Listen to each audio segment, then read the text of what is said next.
आज हम एक नए विषय पे बात करने जा रहे हैं और विषय है लगन कुंडली का जो 12वां भाव है।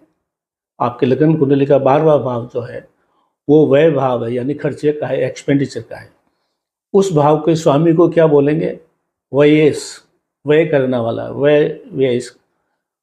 वो जहाँ भी बैठा है 12वें लगन कुंडली के 12वें भाव का स्वामी, लॉर्ड ऑफ 12th हाउस, वो कुंडली में जहाँ भी बैठा है उससे अगले भाव पे अगर आप ध्यान देंगे, उसके अगले भाव से संबंधित आप काम करेंगे, उसके अगले भाव के कारक चीज़ों का काम करेंगे, उसके अगले भाव पे आप चीज़ें केंद्रित करेंगे, तो वह भाव आपका कितना भी खराब हो, लेकिन वह भाव का जो स्वामी है वो उससे अगले भाव की चीज़ें अगर आप करेंगे तो आपको करोड़पति बनने से कोई नहीं रोक सकता। ये आज का विषय है।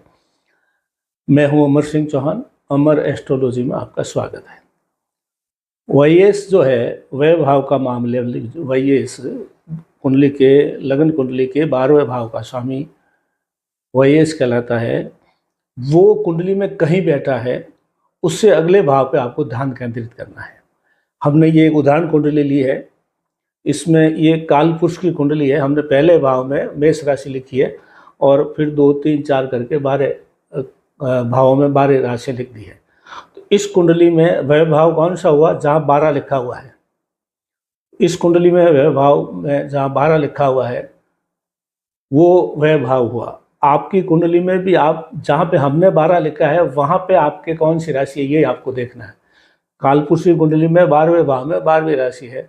आपके लगन कुंडली के जहाँ पे यहाँ हमने 12 लिखा है वहाँ पे कौन सी संख्या लिखी हुई है आपकी कुंडली में, वो उस भाव का स्वामी आपका व्ययेश हुआ, व्यय कराने वाला। तो वो कहाँ बैठा है कुंडली में? लॉर्ड ऑफ 12th हाउस, आपकी कुंडली के 12वें भाव में जो राशि है उस राशि का स्वामी किस भाव में बैठा है, उस भाव से अगले भाव पे ध्यान देंगे तो आपको पैसा, लखपति, करोड़पति बनाने से कोई रोक नहीं सकता। ये आज का विषय है। बहुत सरल विषय है, बहुत कुछ नहीं है। 12वें भाव के स्वामी को देखना है कुंडली में कहाँ बैठा है, उससे अगले भाव को, यानी किसी जगह पे कोई भी ग्रह बैठा है उससे अगला भाव धन भाव कहलाता है। तो वह भाव का मालिक भी जहाँ बैठा है उससे अगले भाव में आपको धन प्रदायक बनाएगा, धन दिलवाएगा अगले भाव से। ये सरल सा उदाहरण है। अब मैं कुंडली के जो है 12 ही भावों में आपका व्यवेश कहाँ बैठा है वहाँ देखते हुए बना देते हैं। इस उदाहरण कुंडली में हमने क्या लिखा है? 12वें भाव का स्वामी कौन है? यहाँ पे 12वें भाव में मीन राशि है। यहाँ पे 12वीं राशि है मीन राशि। मीन राशि का स्वामी होता है गुरु। तो हम उदाहरण कुंडली में गुरु को पहले घर में लिया है। इस उदाहरण कुंडली में गुरु को पहले घर में लिया है, यानी इस कुंडली में वह भाव का जो मालिक है वो पहले घर में जाके बैठा है। अब मान लीजिए आपकी कुंडली में वह भाव का मालिक जो है पहले घर में बैठा है, अगर किसी के भी, या इसमें जैसे दिया है वैसे, तो उससे अगला घर कौन सा होगा? दूसरा घर। दूसरा घर क्या कौन सा होता है कुंडली का? धन भाव, कुटुंब भाव। और ये जो है कुटुंब को लेके चलने वाला और वाणी का भाव है। तो आपके वह भाव का मालिक अगर पहले घर में बैठा है तो उससे अगला घर हो गया दूसरा घर। तो दूसरे घर में आपको क्या करना है? आपके वाणी को, प्रभाव को यूज करना है, कुटुंब का साथ लेके चलना है और धन को धन से कमाने का काम सीखना है। तो आप जो है बहुत धनदायक, बहुत धनवान बन सकते हैं, करोड़पति भी बन सकते हैं। ये इसका उदाहरण है। क्या करना है? जहाँ वह भाव का स्वामी बैठा है, व्ययेश बैठा है, उससे अगला भाव आपका हो गया दूसरा। दूसरा भाव धन भाव, कुटुंब भाव और वाणी का भाव होता है। इन तीनों चीज़ों का इस्तेमाल करेंगे तो आप पैसे वाले बन सकते हैं, करोड़पति बन सकते हैं। अब अगर मान लीजिए आपके 12वें भाव का स्वामी दूसरे घर में बैठा है। दूसरा घर कौन सा हुआ? यही कुटुंब भाव हुआ। इसमें अगर आपके वह भाव का मालिक बैठा है तो आपको उसके अगले भाव देखना है, यानी तीसरा भाव देखता है। तीसरा भाव क्या है? पराक्रम का भाव है।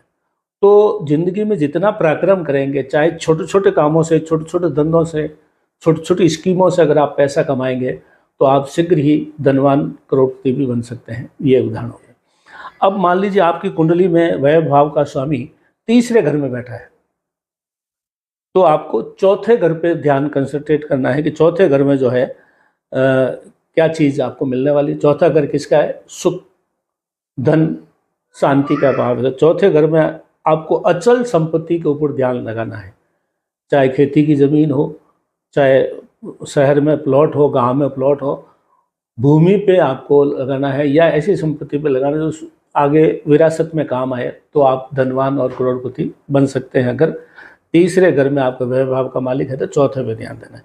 अब मान लीजिए आपका व्यय भाव का स्वामी चौथे घर में बैठा है, तो आपको पांचवें घर में देखना है कि पांचवें घर का जो काम है वो मैं क्या करूं। तो पांचवें घर में क्या है कि पांचवा घर निवेश के लिए, आप इन्वेस्टमेंट करेंगे आप, तो आपको इसमें लाभ होगा।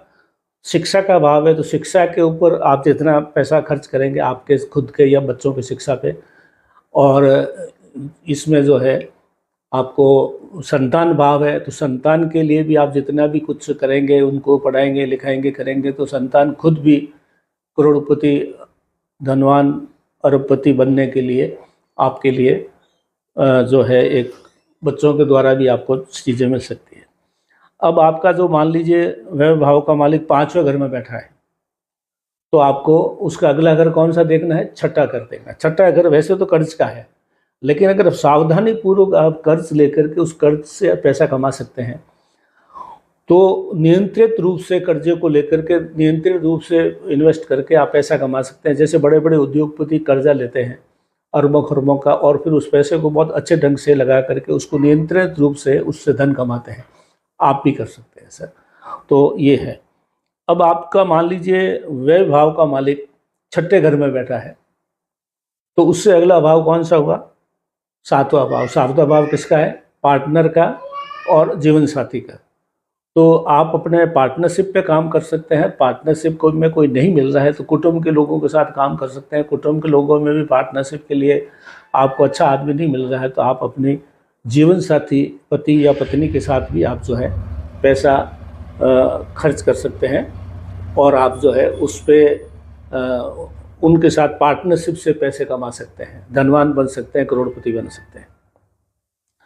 अब मान लीजिए आपका धन भाव का स्वामी सातवें घर में बैठा है, 7th हाउस में, तो उससे अगला भाव कौन सा हुआ? 8वां भाव।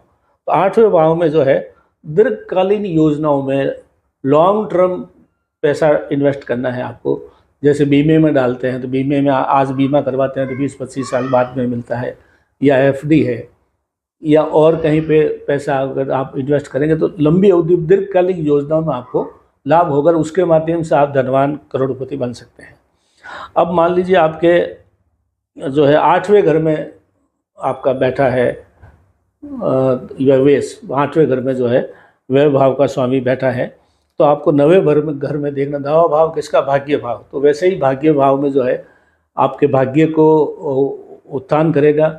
धर्म, ध्यान और कुछ धर्म के ऊपर पैसा खर्च करेंगे, मतलब दान पुण्य करेंगे, और या विदेश में या प्रदेश में आप कुछ पैसा लगाएंगे तो आपको इसमें बहुत अच्छा लाभ होने वाला है। अगर आपके 9वें घर में 9th हाउस में अगर व्यय भाव का स्वामी बैठा है, तो आपको 10वें घर में देखना है। वो उससे अगला घर कौन सा? 10वां। तो 10वें घर में क्या है? कर्म और धंधे पे ध्यान दीजिए। 10वां घर कर्म का है, धंधे का है, व्यापार का है, व्यवसाय का है, उस पर ध्यान दे करके आपको अपना उत्थान करना है। उसके अंदर ही कुछ चीज़ें नई नई करके आपको अपना पैसा कमा सकते हैं, करोड़पति, अरबपति, धनवान बन सकते हैं। अब आपके 10वें घर में मान लो व्यय भाव का स्वामी बैठा है, तो आपको 11वें भाव को चीज़ों पे ध्यान देना है क्योंकि 10वें से अगला भाव जो है 11वां भाव हुआ, वो लाभ भाव बोलते हैं। लाभ भाव में सभी ग्रह अच्छा फल देते हैं।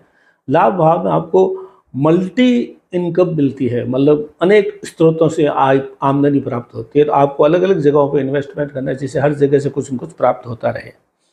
अब अगर व्यय भाव का मालिक 10वें घर में बैठा है आपका, तो आप 11वें घर में बैठा है, तो आपको 12वें भाव पे ध्यान देना है। 12वां भाव किसका? या तो विदेश से कमाइए, विदेश से कमाइए, या आप जो है लड़ाई झगड़े कोर्ट कचहरी मत कीजिए और खर्चों पे नियंत्रित कीजिए। तो आपको जो है 11वें भाव में आपके व्यय भाव का मालिक बैठा है, तो उसका अगला भाव जो है 12वां भाव हुआ, तो आप उस इस तरह से बचते। इस तरह से हमने पहले घर से लगा करके 12वें भाव में जो आपके बैठे हैं व्ययस, उसके ऊपर आप जिस तरह से कर सकते हैं। और अगर 12वें भाव में व्ययस बैठा है आपका, तो आपको व्यक्तित्व विकास और पहले घर में जो चीज़ देखनी है, 12वां का पहला कौन सा हुआ, पहला घर हो गया, तो उसमें जो है आपको ये देखना है कि अपनी पर्सनैलिटी को इस तरह से करें कि पर्सनैलिटी से आप कमा सकते हो, समाज में बड़ा स्थान बना सकते हो। तो इस आज ये जो हमने देखा है, व्यय से व्यय भाव का स्वामी व्ययस, लॉर्ड ऑफ 12th हाउस जहाँ बैठा है आपकी कुंडली में कहीं भी, वहाँ से अगले भाव पे ध्यान केंद्रित करके उस भाव से संबंधित चीज़ों का व्यवसाय उस पर ध्यान दे करके आप जो है धनवान और करोड़पति बन सकते हैं। तो आज आपका ये है अमर